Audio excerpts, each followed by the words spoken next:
भगवान शिव बताते हैं, इस संसार में सबसे बड़ा पुण्य क्या है। प्रिय भक्तगण, आज हम आपको एक कथा का श्रवण करा रहे हैं, जो सुनने मात्र से आपके जीवन में सुख, शांति, वैभव और धन की वर्षा होगी। तो चलिए कथा को प्रारंभ करते हैं। ओम नमः शिवाय। भक्तों, आज हम आप सभी को एक बहुत ही दुर्लभ एवं महत्वपूर्ण कथा सुनाते हैं। इस कथा को आप लोग बड़े प्रेम और श्रद्धा से प्रसन्न चित्त मन के साथ सुनिए। एक दिन की बात है, शाम का समय था। भगवान शिव कैलाश पर्वत पर अपने भजन कीर्तन में मग्न थे और उनके चेहरे पर प्रसन्नता और आनंद झलक रही थी। तभी माता पार्वती वहां आ जाती है और शिव जी को देख उनके मन में प्रश्न आया। उन्होंने भगवान शिव से पूछे, हे देवों के देव महादेव, ये पूरा संसार और यहाँ तक कि नारायण भी आपका ध्यान करते हैं, परंतु आप किसका भजन करते हैं। प्रिय भक्तों, अगर आप यह कहानी सुन रहे हैं तो पूरा सुनिए। इस कथा को आधा अधूरा छोड़कर जाने की गलती मत करिएगा, क्योंकि इस पवित्र कथा को पूरा सुनने से मन चाहा फल की प्राप्ति होगी। इसलिए इस कथा को पूरा सुने। आप शिव भक्त हैं तो भोलेनाथ का अनादर ना करें। इसके बाद माता पार्वती के प्रश्नों को सुनकर भगवान शिव ने कहा, हे पार्वती, आपके मन में आया हुआ प्रश्न बहुत महत्वपूर्ण है, साथ ही लोक कल्याणकारी है। इसलिए एक छोटी सी कहानी के माध्यम से आपको बताऊंगा कि मैं किसका भजन करता हूँ और कौन मुझे इस पूरे संसार में अत्यधिक प्रिय है, और साथ ही यह भी बताऊंगा कि इस संसार में सबसे बड़ा पुण्य क्या है। भगवान शिव कहते हैं, हे पार्वती, एक राजा बहुत बड़ा प्रजापालक था। हमेशा प्रजा के हित में प्रयत्नशील रहता था। वह इतना कर्मठ था कि अपना सुख, ऐशो आराम सब छोड़कर सारा समय जन कल्याण में ही लगा देता था। यहाँ तक कि जो मोक्ष का साधन है अर्थात भगवत भजन, उसके लिए भी वह समय नहीं निकाल पाता था। एक सुबह राजा वन की तरफ भ्रमण करने के लिए जा रहा था कि उसे एक देव के दर्शन हुए। राजा ने देव को प्रणाम करते हुए उनका अभिनंदन किया और देव के हाथों में एक लंबी चौड़ी पुस्तक देखकर उनसे पूछा, महाराज, आपके हाथ में यह क्या है। देव बोले, राजन, यह हमारा बही खाता है, जिसमें सभी भजन करने वालों के नाम हैं।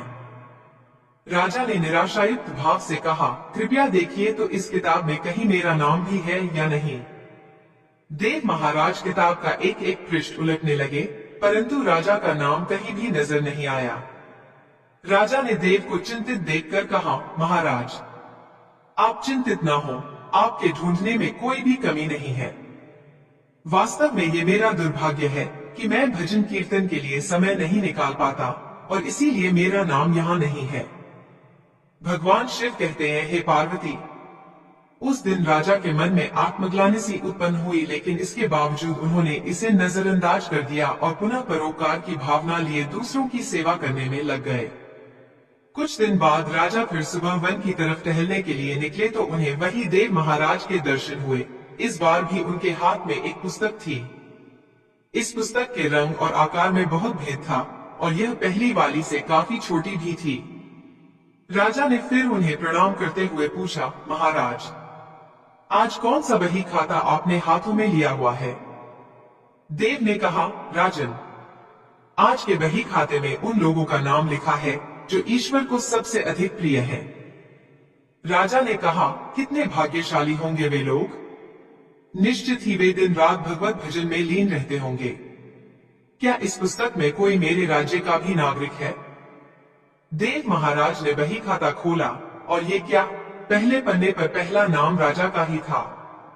राजा ने आश्चर्यचकित होकर पूछा, महाराज, मेरा नाम इसमें कैसे लिखा हुआ है, मैं तो मंदिर भी कभी कभार ही जाता हूँ। देव ने कहा, राजन, इसमें आश्चर्य की क्या बात है।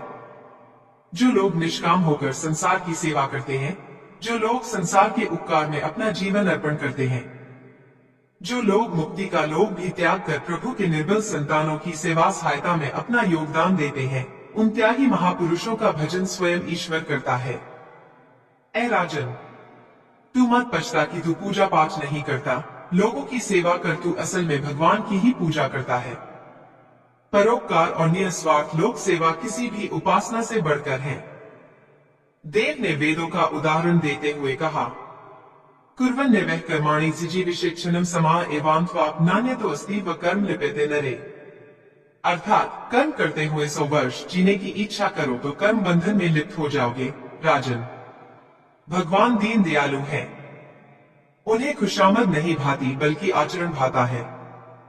सच्ची भक्ति तो यही है कि परोपकार करो, दीन दुखियों का हित साधन करो, अनाथ, विधवा, किसान व निर्धन आज अत्याचारियों से सताए जाते हैं, इनकी यथाशक्ति सहायता और सेवा करो और यही परम भक्ति है। भगवान शिव कहते हैं, हे पार्वती, राजा को आज देव के माध्यम से बहुत बड़ा ज्ञान मिल चुका था और अब राजा भी समझ गया कि परोपकार से बड़ा कुछ भी नहीं और जो परोपकार करते हैं वही भगवान के सबसे प्रिय होते हैं। जो व्यक्ति निस्वार्थ भाव से लोगों की सेवा करने के लिए आगे आते हैं, परमात्मा हर समय उनके कल्याण के लिए यत्न करता है। हमारे पूर्वजों ने कहा भी है, परोपकाराय पुण्याय भक्ति, अर्थात दूसरों के लिए जीना, दूसरों की सेवा को ही पूजा समझकर कर्म करना, परोपकार के लिए अपने जीवन को सार्थक बनाना ही सबसे बड़ा पुण्य है। और जब आप भी ऐसा करेंगे तो स्वतः ही आप व ईश्वर के प्रिय भक्तों में शामिल हो जाएंगे।